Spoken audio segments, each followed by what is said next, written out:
La historia es maestra de vida, por ello te invito a acompañarme en este viaje de aprendizaje por los rincones de esa historia, a conocer acontecimientos y vidas asombrosas. Aprenderemos juntos de la iglesia primitiva, de los padres de la iglesia, de la pentarquía, de emperadores, reyes y papas, que con mayor o menor acierto escribieron las páginas de la historia eclesiástica. Aprenderemos también de los aciertos y errores de los más influyentes hombres y mujeres del cristianismo, de sus virtudes y fracasos, del ejemplo que nos legaron para que siguiendo sus pisadas nos acerquemos más a Cristo. Mi nombre es Gabriel Edgardo Yugdar y esto es un pequeño viaje por la historia de la Iglesia. Te invito a suscribirte al canal, a activar la campanita y a darle un me gusta. Gracias por tu compañía. Hoy vamos a viajar hasta el siglo XIV para ver la expulsión de los judíos por parte de los reyes católicos en los reinos de España. Me voy a basar en dos libros. Uno ya se lo había presentado la vez pasada, es de Luis Suárez, este gran historiador, gran conocedor de la época medieval, sobre todo de la historia de España, católico romano él. El libro es Isabel I, Reina. Y el segundo libro que me voy a basar, porque algunos me dijeron, es que usas literatura acerca de la Inquisición de autores ingleses y son bastante parciales. Bueno, para que no digan nada, me compré este, que es de Iván Vélez, que está más cerca a lo que sería los hispanistas. No creo que lo sea, pero sí está más acercado. Pero es un excelente libro, de lo más actual que ha salido, Torquemada, el Gran Inquisidor, una historia del Santo Oficio. Así que me voy a estar basando en estos dos libros. Vamos a ver un poquito el contexto político de aquella época. Conviene recordar que había consenso universal en la coincidencia entre la condición de súbdito y la profesión religiosa correspondiente, no existiendo valor que pudiera compararse con el de la religión, verdad absoluta. La posesión de la unidad en este terreno era considerada como valor de gran precio. En sentido contrario, ningún delito era comparable al de la apostasía o la heterodoxia, porque atentaba contra la sustancialidad de la nación. Un remate en el proceso de completa maduración de la monarquía, identificación entre el rey suscitado por Dios y recluido en el ámbito de un deber exigible y la comunidad humana, llamado reino que le fuera encomendada, exigía el logro de la unidad religiosa. Como ustedes recuerdan, cuando viene la paz de Constantino en el 313, y luego vendrá con el emperador Teodosio el poner al cristianismo como la religión oficial del Imperio Romano, todos estos emperadores lo que buscaban era la unidad, la pax romana, pero también la pax deo, es decir, la paz religiosa, porque era algo que ligaba y unía al pueblo, y ellos eran conscientes de que debían lograr esta pax deo, esta paz religiosa.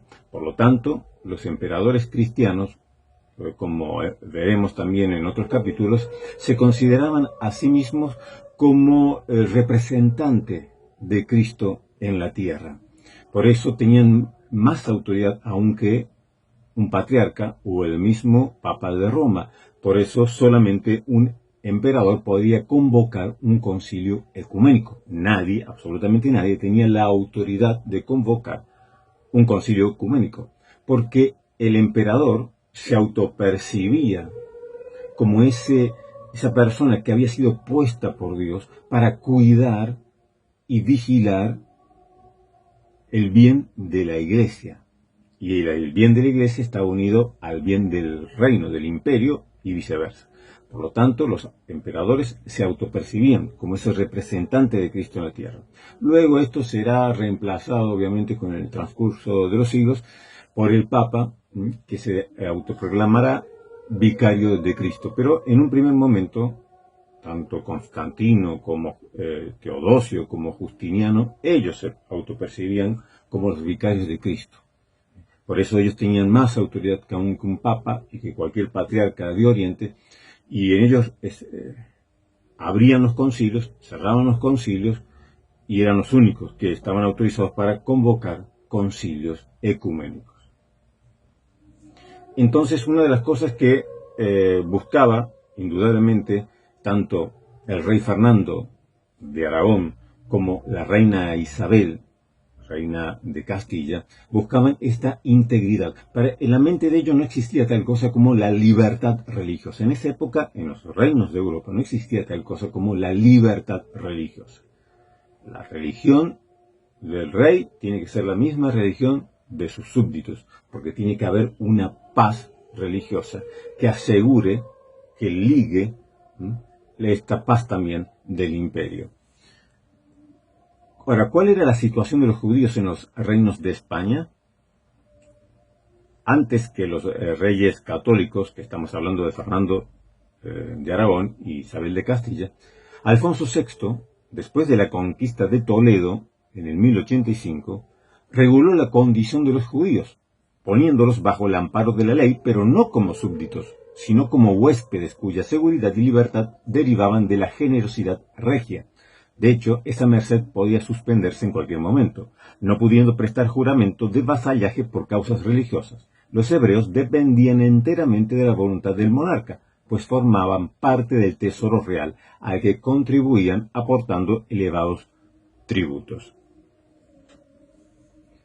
Los judíos, en el reino y en los reinos de España, no eran súbditos de la corona, porque ellos no tenían plena libertad, ni tenían los mismos derechos y obligaciones que tenían los demás habitantes del reino, que sí le unía con los reyes una condición de vasallaje o de ser súbditos del rey. Entonces, como los judíos no tenían, obviamente, la religión cristiana, no eran cristianos, por lo tanto no podían ser súbditos de los reyes. Eran simplemente huéspedes, a los cuales se les concedía un permiso de residencia que obviamente ellos tenían que pagarlo. Este dinero no iba a los ayuntamientos, a las comunidades, es decir, a los gobiernos regionales, sino directamente a la corona. Este aporte, este pago que hacía cada judío para poder tener un permiso de residencia, porque era considerado no como un súbdito, sino como un huésped de la corona, entonces directamente abonaban este tributo a la misma corona. Claro, dependía de la merced de los reyes. O sea, si los reyes de golpe decían, se acabó, no son más bienvenidos en este reino, pues tenían que salir. No les amparaba ningún derecho como al resto de los que sí eran súbditos de la corona. Como nos dice Luis Suárez, los judíos no formaban parte de la comunidad política que llamamos reino, porque era indispensable el bautismo. Podían, en consecuencia, integrarse dejando de ser judíos. Para ser súbditos de la corona, para ser parte de la comunidad política del reino, era indispensable que se bautizaran.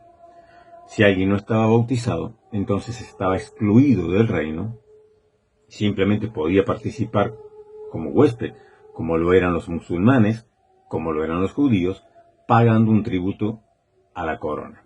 La única forma de dejar de ser esta especie de huésped que dependía de cuánta gracia le cayese al rey o la situación política demandase que se le concediera permiso o al contrario se los expulsara, para no depender de este vaivén, pues la única solución era bautizarse.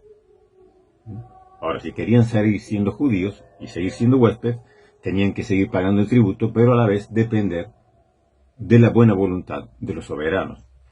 Cuando decimos que los reyes católicos expulsaron a los judíos y a los musulmanes, estamos cometiendo un leve error de expresión fruto de lo que hoy entendemos por judío, miembro de la comunidad israelita, practique o no su religión. Pero en el siglo XV, los judíos eran únicamente los que seguían la ley mosaica, obedeciendo a sus rabinos, pues el que se convertía pasaba inmediatamente a formar parte de la comunidad cristiana.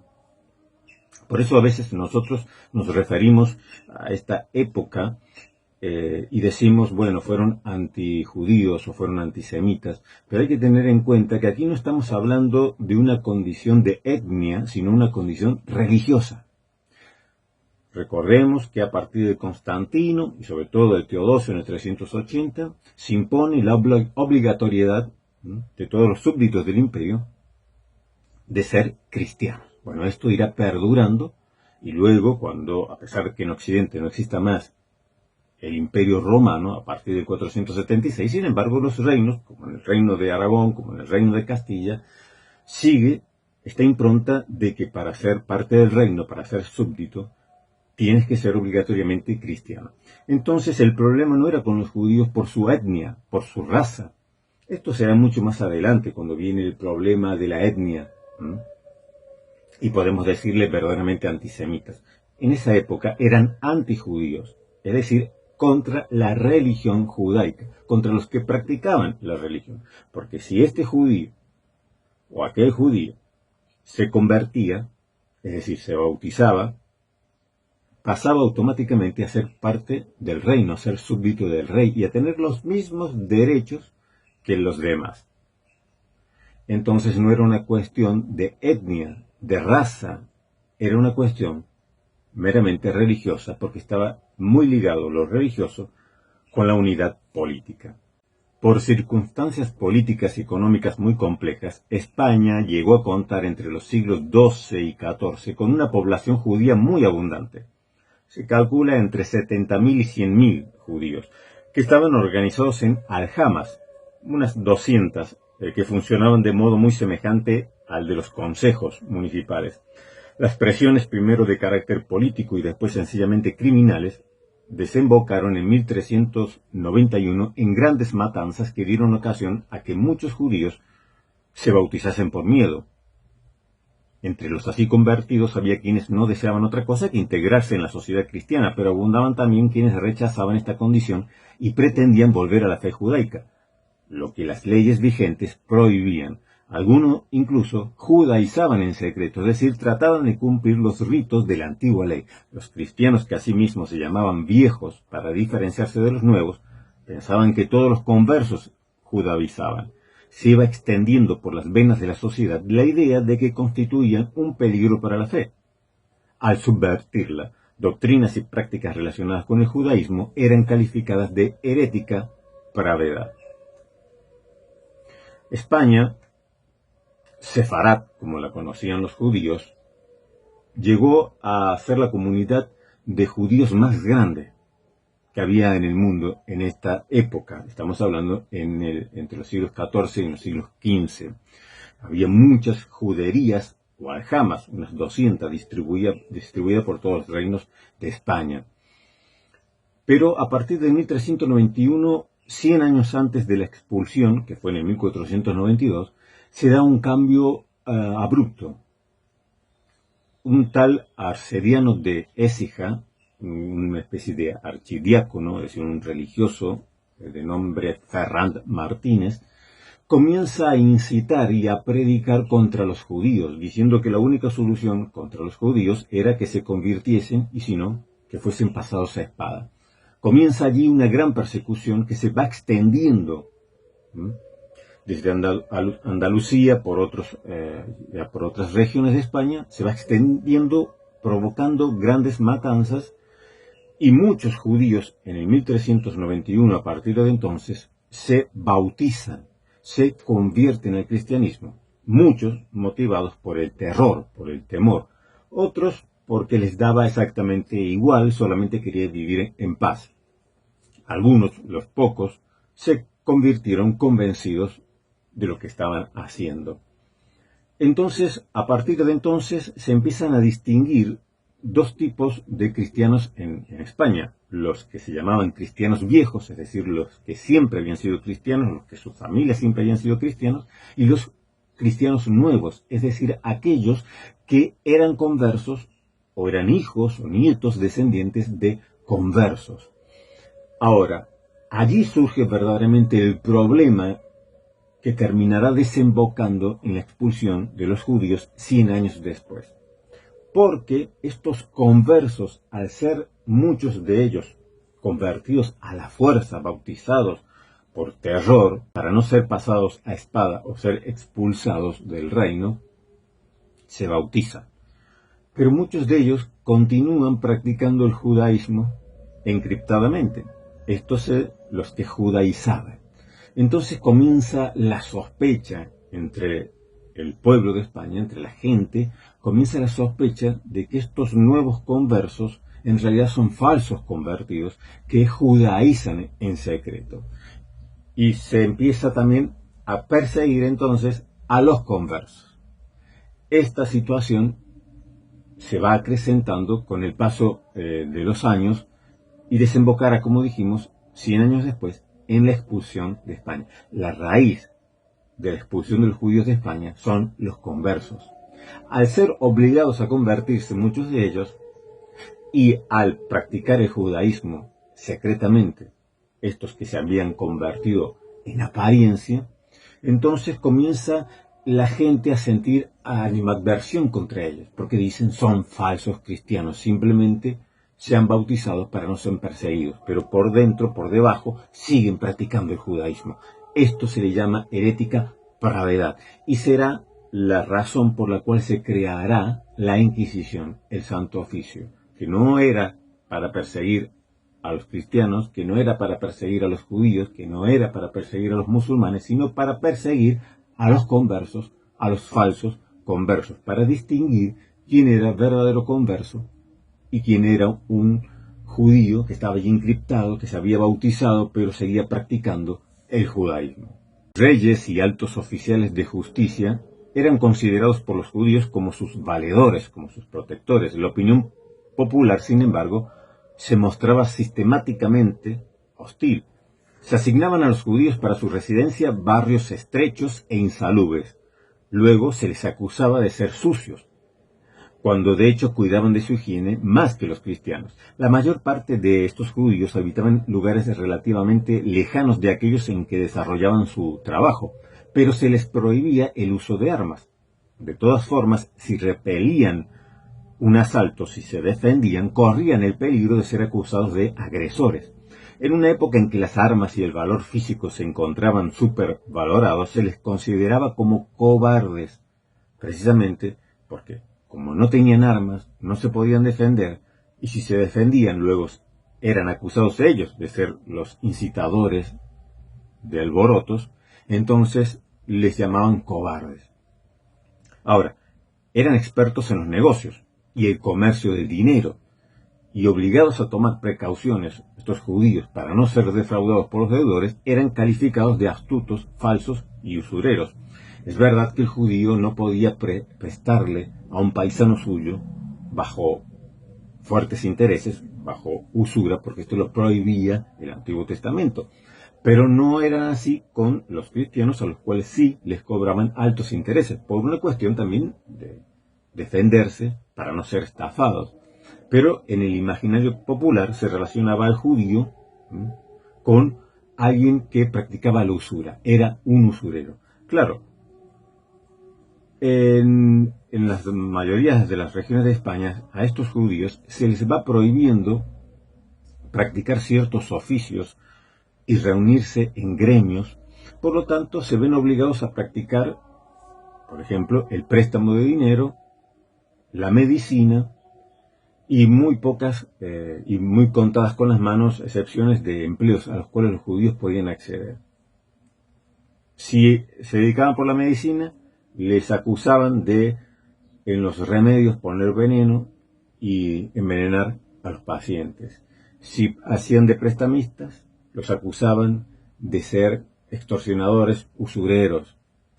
Todavía es más, se le atribuían a estos judíos profanaciones de formas consagradas, es decir, de las hostias consagradas. También se les acusaba de envenenamiento de las aguas, de ríos, de lagos, para difundir epidemias, y también se les acusaba de asesinatos rituales de niños cristianos que nadie se tomaba el trabajo de comprobar si esto era verdad.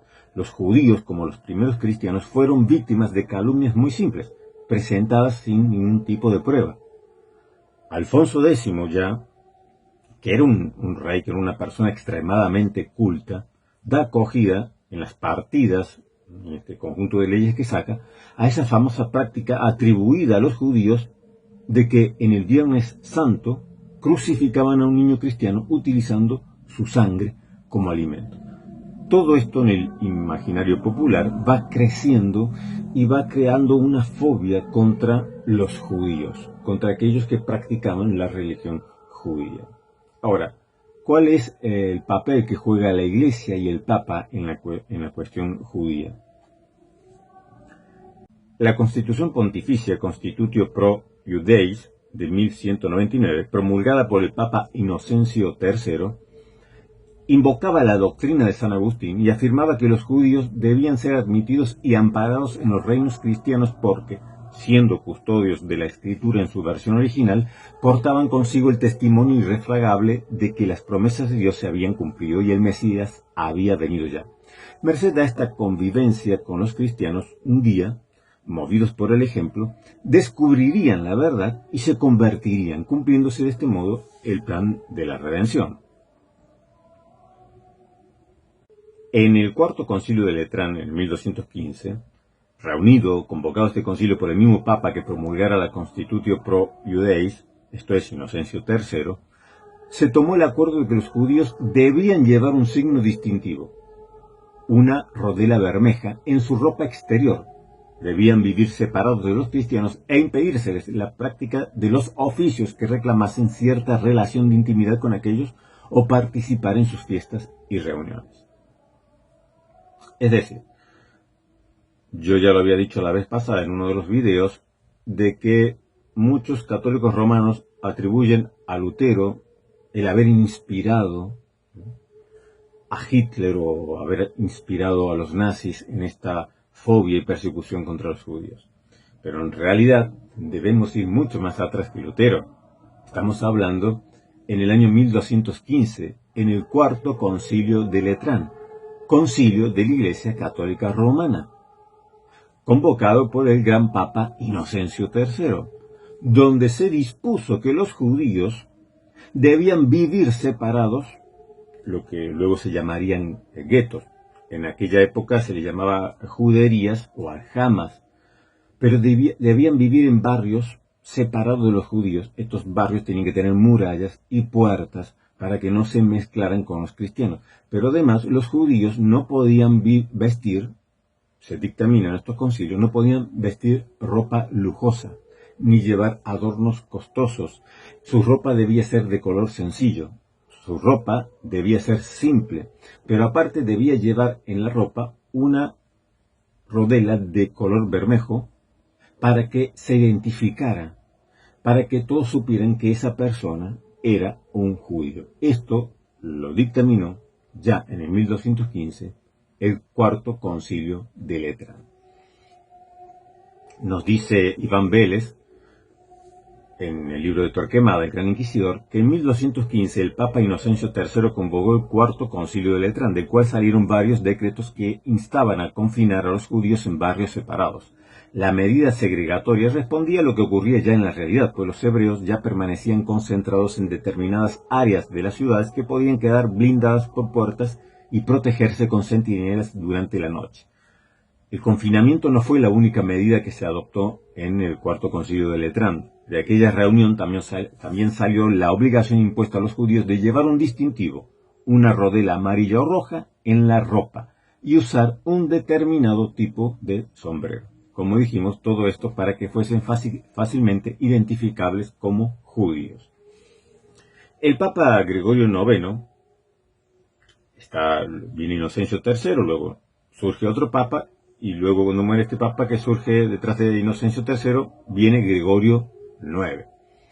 Este Papa Gregorio IX fundó la Inquisición medieval para evitar las injerencias del poder político sobre la autoridad episcopal. Instituyó un procedimiento según el cual los prelados debían estar sometidos exclusivamente a las leyes de la Iglesia. El Papa recurrió a unos jueces inquisidores o averiguadores pertenecientes, de allí viene el término Inquisición, de averiguar, pertenecientes a la orden domínica, la orden fundada por Domingo de Guzmán, la orden de predicadores, ocupados de inquirir solo a los bautizados. Judíos y musulmanes estaban exentos. Se trataba en suma de un procedimiento que precedía, en el caso de los reos recalcitrantes, a la entrega al poder temporal, es decir, al político. Debemos recordar que hubo dos tipos de inquisiciones. Uno, la Inquisición medieval, la Inquisición pontificia, que estaba también, como dijimos, puesta sobre estos dominicos, sobre la orden de predicadores, que respondían directamente al Papa para evitar de esta manera la injerencia política. Pero astutamente, Fernando, rey de Aragón, esposo de Isabel la Católica, astutamente logra que el Papa le autorice una inquisición para los reinos, tanto de Aragón como el de Castilla. Una inquisición local, una inquisición española, que allí donde surgirá Torquemada, el gran inquisidor. Muy astutamente logra esto con fines obviamente políticos, porque le concedía esto al rey mucho poder, el que él pudiese manejar, poner a su gusto inquisidores, controlar la Inquisición y disponer de lo que se hacía con aquellos que eran declarados culpables y con los bienes de aquellos a los cuales se le expoliaba todas sus propiedades si se demostraba que eran culpables de apostasía o de judaizar, ¿no? El problema que surge con el Talmud. En 1236, esto obviamente muchos años antes de los Reyes Católicos, en 1236 un dominico, Nicolás Donin, que era un judío converso, presentó al Papa Gregorio IX una denuncia afirmando que en el Talmud se contenían 35 proposiciones que eran blasfemias y ataques muy peligrosos contra el cristianismo. Se trataba de un antiguo judío, Nicolás Donin, que había sido expulsado de su sinagoga por sostener opiniones que fueron tachadas de averroísmo, es decir, esta corriente filosófica de Averroes. Venía a decir en conclusión que se equivocaban los que creían que el judaísmo de su tiempo era fiel a las enseñanzas existentes en la época de Jesús, cuando aún no había sido redactado el Talmud, pues inspirado por Satanás, es decir, el Talmud, es una desviación del Antiguo Testamento introducida deliberadamente para evitar que los judíos se den cuenta de que las promesas y signos contenidos en aquel, es decir, en el Talmud, se habían cumplido precisamente en Jesús. A este último, es decir, a Jesús, el Talmud lo presentaba como un condenado a permanecer en un pozo de estiércol por toda la eternidad. Y a su madre, es decir, a la Virgen María, decían de ello, el Talmud, de ella, que no había sido más que una mujer perdida. Este converso, Nicolás Donin, completó su denuncia afirmando que estaba en condiciones de demostrar la veracidad de sus acusaciones a los propios judíos, tomando textos únicamente de sus libros. De este modo se destruía el fundamento de la doctrina agustiniana recogida en la Constitutio, sobre la que se apoyaba toda la legislación española y que se introducía la tesis de que al lado del judaísmo clásico, es decir, de la hebraica veritas, que enlazaba con el cristianismo sin solución de continuidad, había surgido otro, claramente herético, el de los talmudistas. Es decir, hasta entonces se pensaba que el Talmud había sido, o afirmaban los judíos que el Talmud había sido escrito antes de Jesús y que era como un apoyo al Antiguo Testamento y que estaba conforme al Antiguo Testamento, por lo tanto no había en ello nada que atacara al cristianismo. Y había, según esta doctrina agustiniana, como ellos, los judíos, habían sido los custodios de los textos sagrados, de la hebraica veritas, de los textos sagrados del Antiguo Testamento, había que tener paciencia para con ellos, darles la bienvenida, tenerlos como huéspedes en los reinos y esperar porque se cumpliría la promesa de que se convertiría. Surge este judío converso que se convierte al cristianismo, que entra a formar parte de una orden religiosa, y él afirma que el Talmud no es esto inocente que afirmaban, sino que el Talmud era lo que impedía que los judíos se convirtieran al cristianismo, porque presentaba a Cristo como un condenado a estar en un pozo de estiércol por toda eternidad, y aparte, obviamente, insultaba a la Virgen María. Y él, obviamente, no era cualquier judío, era un judío conocedor, dice que está dispuesto a refutar, a debatir con los rabinos para demostrar que él verdaderamente tiene razón y que es el Talmud lo que está impidiendo que los judíos se conviertan. Entonces allí cambia. Ya se deja de seguir aquella doctrina agustiniana de la tolerancia con los judíos. A partir de ahora, dijimos, se destruye ese fundamento y Donin hace un debate en París, bajo el rey Luis, y que se le conoce como el rey San Luis, y Donin resulta que tiene razón. Y las tesis sostenidas por los judíos de que el Talmud contaba con 1500 años fue fácil de rebatir. El Talmud no estaba escrito antes de Cristo, sino que se escribió después. Algunos rabinos trataron de defenderse diciendo que aquel Jesús que se mencionaba en el Talmud no era el Jesús que seguían los cristianos, era distinto del que veneraban los cristianos. Pero uno de sus rabinos, Rabí Yehiel, puso a disposición de los jueces un argumento esencial, cuando, refiriéndose a Jesús de Nazaret, este rabino afirmó que su condena había sido justa, ya que defraudó a Israel, pretendió ser Dios y negó la esencia de la fe. Entonces, sale vencedor. Este judío converso, Nicolás Donin, demuestra en su debate contra los rabinos que el Talmud atacaba el cristianismo y que tenía proposiciones, 35 había mencionado él, que era contraria a la fe y que esto estaba impidiendo, los talmudistas estaban impidiendo que los judíos se convirtieran al cristianismo. Ante estos hechos, de los que no estaba permitido dudar, los monarcas europeos comenzaron a plantearse la cuestión de cómo eliminar de sus dominios un mal tan grave, esta herética pravedad. Disipadas las esperanzas de una pronta conversión de los judíos y extendidas además las calumnias, el antijudaísmo ganó en popularidad. Había una solución simple y fácil: suspender el permiso de residencia obligando a los judíos a emigrar. El primero que se decidió por tal medida fue Eduardo I, en 1289-1290, tanto en su reino de Inglaterra como en sus dominios que tenía en Francia. Luego también le sigue Felipe IV, conocido como Felipe el Hermoso, rey de Francia, que decretó la salida de los judíos en 1306. Luego, estos se radicalizarán en 1394 y la residencia de judíos en Francia quedó rigurosamente prohibida. La falta de una autoridad monárquica eficaz en Alemania, mientras tanto, impidió que se tomaran medidas generales. Pero hubo, entre 1336 y 1338, matanzas sistemáticas de judíos. En todas estas expulsiones se despojaba a los judíos de sus propiedades inmuebles o comunes, así como de los títulos de deuda. Después de esta disputa con los rabinos, que se demuestra que en el Talmud contenía ataques a Cristo y al cristianismo, el Papa, dijimos Gregorio IX, ordena que se requisen todos los ejemplares del Talmud de Europa. Carretadas de Talmud son llevadas y quemadas en París, donde se había realizado el debate y había salido ganador este judío converso. La consecuencia de aquel proceso fue la atribución a los talmudistas de la ceguera en la que vivía el pueblo de Israel, incapaz, por culpa de estos talmudistas, de reconocer en Jesús al verdadero Mesías.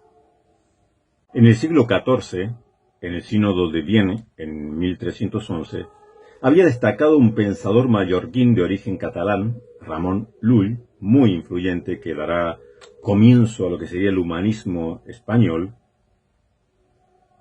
partiendo del principio de que el cristianismo, por ser verdad absoluta, puede y debe ser demostrado también por vía racional, respondiendo a los designios de Dios que había otorgado al hombre esta facultad, llegaba a la conclusión de que, utilizando únicamente textos de la Escritura, se debía llevar a los judíos a la comprobación de que las promesas se habían cumplido y Jesús era indudable Mesías. En consecuencia, proponía, para solucionar el problema del pueblo que no le había recibido, dos acciones consecutivas. La primera, una gran catequesis que liberara a los judíos de la influencia de los rabinos, conduciéndolos al descubrimiento de la verdad y, en consecuencia, al bautismo. Y, en segundo lugar, la expulsión de los recalcitrantes, es decir, de aquellos que, obrando contra la razón, rechazaban, sin embargo, la verdad. No cabe duda de que Fernando e Isabel, reyes de Castilla y Aragón, se atuvieron a este criterio de Louis. Algunos de sus antecesores ya habían intentado esta vía. Una amplia labor de catequesis acompañó el decreto de expulsión. Catequesis, pero no debate, pues desde una rigurosa postura cristiana la fe no era materia opinable y objeto de discusión. Cabía explicarla, sí, pero nada más, nada de debates. Tras la ampliación y fijación por el Concilio de Vienne de las acusaciones y argumentos presentados después del Cuarto Concilio de Letrán, se había producido una inversión completa en la postura de la Iglesia adoptada hasta 1199, y que ha sido restablecida en época cercana a nosotros. El judaísmo no podía ser considerado ya como una forma correcta de servir a Dios, sino como una desviación peligrosa que debía ser corregida empleando los medios pertinentes. Es decir,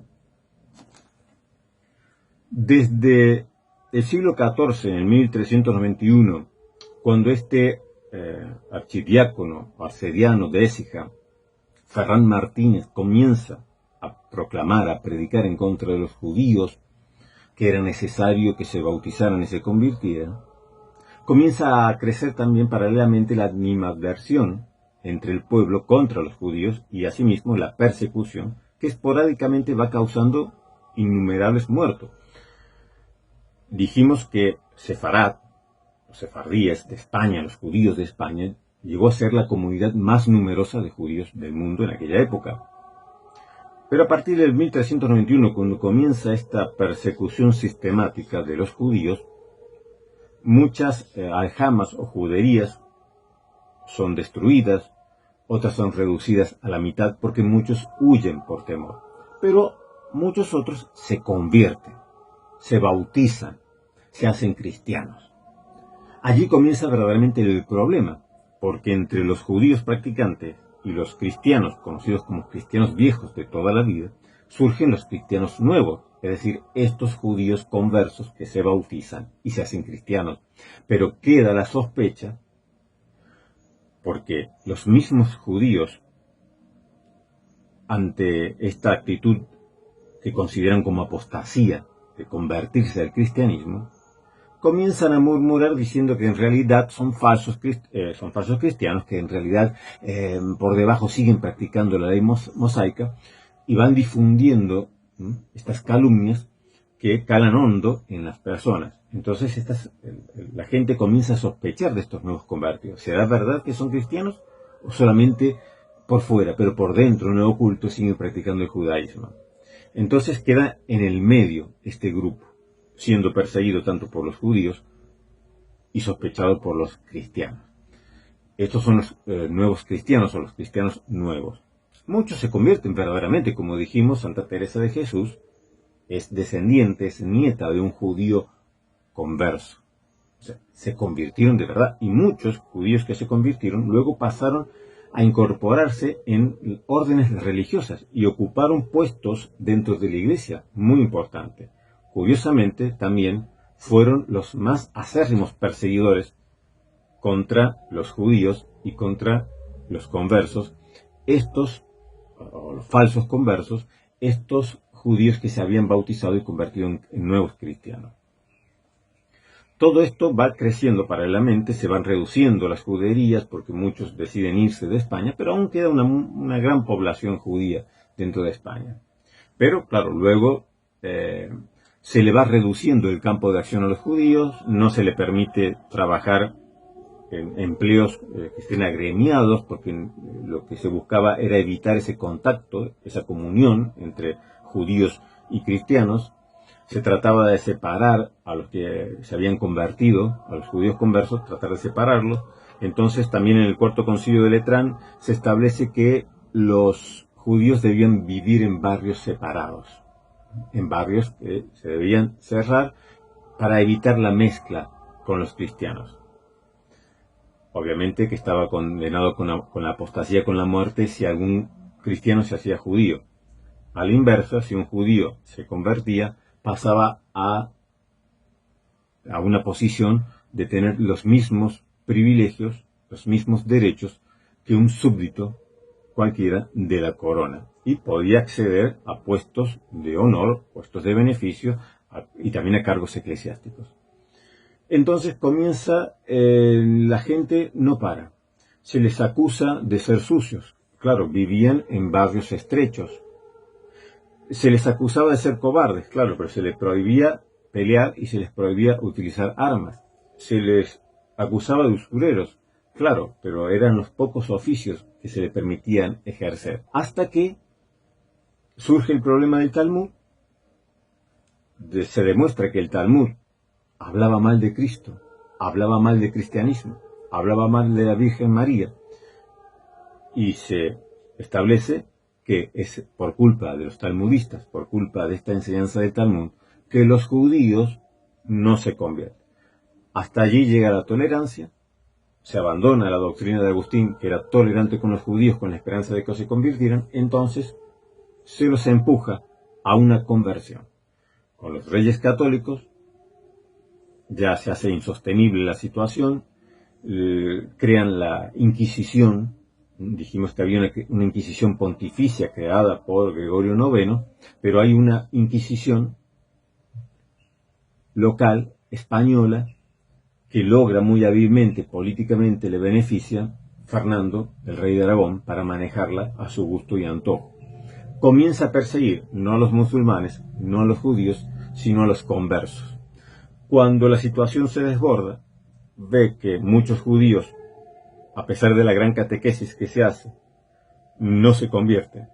Otros que se convierten, se sospecha que en realidad son falsos conversos, entonces se toma la decisión, en 1492, de expulsar definitivamente a los judíos no conversos, a los que no se habían convertido, a los que se habían negado después de la catequización a bautizarse, se los expulsa del Reino de España. Luego se expulsará también a los musulmanes.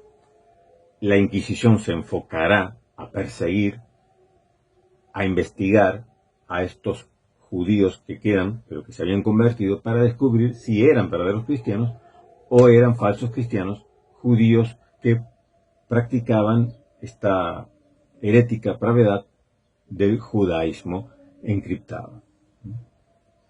Entonces, básicamente, hemos cerrado el círculo de cómo surge primero esta iniciativa de buscar que se conviertan los judíos. Cuando se convierten, surge el problema: ¿serán verdaderos convertidos o falsos convertidos? Entonces comienza a trabajar la Inquisición, pero ya la sospecha está puesta. Es necesario separar a los judíos convertidos de los judíos no convertidos. Y ya, si no se quieren convertir, entonces es mejor, consideran los reyes, para mantener esta paz religiosa, esta unidad de los reinos, expulsar a los judíos, que se queden solamente aquellos que se han bautizado, eso sí, siempre bajo la mirada atenta de la Inquisición, para comprobar si verdaderamente se han convertido o son falsos cristianos. Esta gran comunidad sefarad, esta gran comunidad de sefardíes de España, se rompe, se parte a través de la expulsión por parte de los reyes católicos en 1492. Tardará muchísimos años para que se les permita nuevamente regresar a España. Pero aquella cultura sefardí, por el momento, que había brillado hasta el 1492, se destruye completamente y ya no quedan judíos en los reinos de España.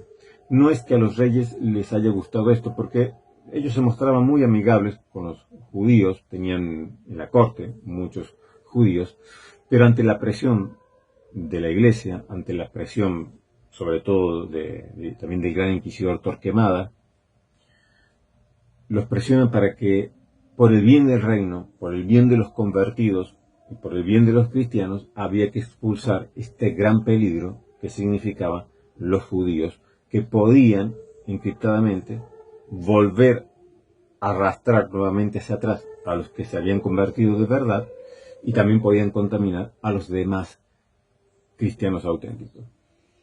Bueno, queridos, este ha sido un breve viaje por la historia de cómo desemboca en 1492 la expulsión de los judíos, pero que ya desde el siglo XIV y aún mucho antes son pequeños detalles que se van sumando, ¿no?, hasta que la gota que rebalsa el vaso, con la Inquisición ya establecida por Fernando de Aragón en España y con el gran inquisidor Tomás de Torquemada, se logra definitivamente la expulsión de los judíos. Nos reencontramos en el próximo viaje por la historia de la Iglesia.